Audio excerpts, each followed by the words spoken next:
প্রথম থেকে আমি যেটা বলছি যে আহ, পিনাকিদার কিছু অ্যাক্টিভিটিস এই মুহূর্তে বাংলাদেশের সার্বিক পরিস্থিতিকে কিন্তু আরও বিগড়ে দিচ্ছে। বিশেষ করে তিনি মুসলমানদের প্রতি যথেষ্ট পজিটিভ ধারণা রাখেন, বা তিনি তার যে ভিডিও বার্তাগুলা সেখানে তিনি যথেষ্ট পজিটিভ বক্তব্য দিলেও আমার মনে হয়, আমি গতকালকেও বলেছি, আজকে আবারও বলি, প্রথম আলো বা ডেইলি স্টার ইস্যুতে পিনাকিদা যেই কর্মসূচি ঘোষণা করেছেন এটা তিনি করতেই পারেন, কিন্তু এখানে আলেম সম্প্রদায়কে ডাক দেওয়া, গরু জিয়াফতের উদ্দেশ্যে দেওয়া, এই দুইটা জিনিস এই মুহূর্তে কোথাও না কোথাও অনেকটা সাংঘর্ষিক অবস্থান তৈরি করছে।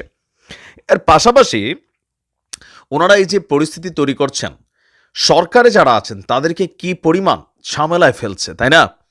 এখন এমনিতেই রাষ্ট্রের ঝামেলা শেষ নাই, কিন্তু এই মুহূর্তে প্রথম আলো বা ডেইলি স্টার ইস্যুতে গতকালকে থেকে যে কর্মসূচি চলমান রয়েছে রাজশাহী এবং বিভিন্ন জায়গায়, প্রথম আলোর যে অফিস ভাঙচুর হয়েছে, এই বিষয়গুলো নিয়ে সরকারের খুবই প্রধান দুইজন গুরুত্বপূর্ণ উপদেষ্টা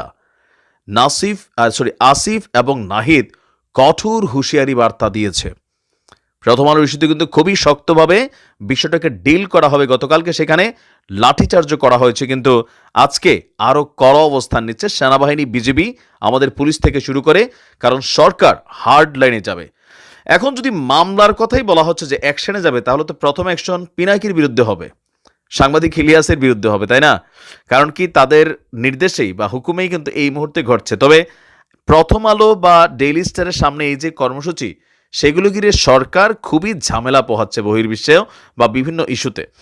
তো এখন তিন কলেজের সংঘাত থেকে শুরু করে সকল কিছু মিলিয়ে গতকালকে যে ঘটনাগুলো ঘটেছে, এ নিয়ে আমাদের নাহিদ ইসলাম তিনি একটা বক্তব্য দিয়েছেন যে এই যে পরিস্থিতি বা এই যে উদ্ভূত সিচুয়েশন, গণমাধ্যমকে টার্গেট করা, গণমাধ্যমে আক্রমণ চালানো, এগুলোর ব্যাপারে সরকার হার্ড লাইনে যাবে। কোনো ধরনের কোনো গণমাধ্যম বন্ধে চাপ প্রয়োগ করবে না সরকার, এবং গণমাধ্যমের নিরাপত্তা নিশ্চিতে শতভাগ শক্ত ভূমিকা রাখবে।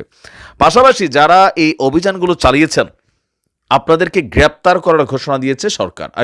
উপদেষ্টা আসিফ এবং নাহিদ কিন্তু বলেছে, সিসিটিভি ফুটেজ দেখে, গণমাধ্যমের ক্যামেরায় থাকা ফুটেজ দেখে, মোবাইলে ধারণকৃত ফুটেজ দেখে যারা যারাই প্রথম আলোর বিভিন্ন অফিসে ভাঙচুর চালিয়েছে তাদেরকে গ্রেপ্তার করা হবে।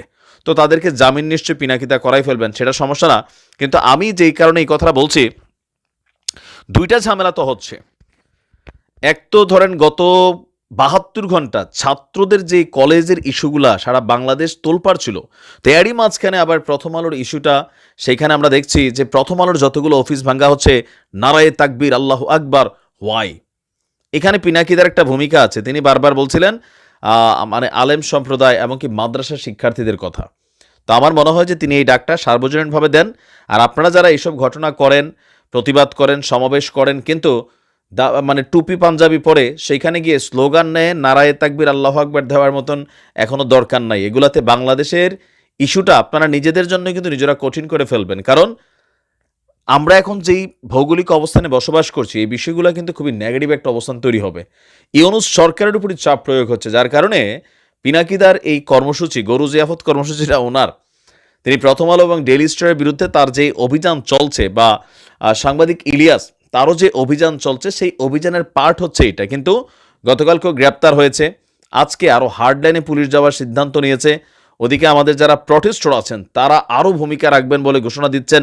বিভিন্ন জায়গায় এই যে অস্থিরতা, এই মুহূর্তে নতুন করে অস্থিরতা তৈরির বিষয়টা নিয়ে আমার মনে হয় যে কোনো কারণ নেই।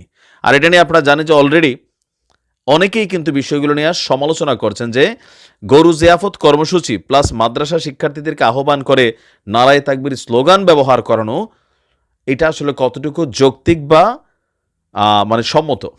আর সরকার এখন যে হার্ডলাইনে যাচ্ছে, যাদেরকে গ্রেপ্তার করছে ফুটেজ দেখা দেখা, তো সেই ক্ষেত্রে কি পিনাকি দ্বারাও গ্রেপ্তার করা হবে, সাংবাদিক ইলিয়াসকে গ্রেপ্তার করা হবে হুকুমের আসামি হিসাবে?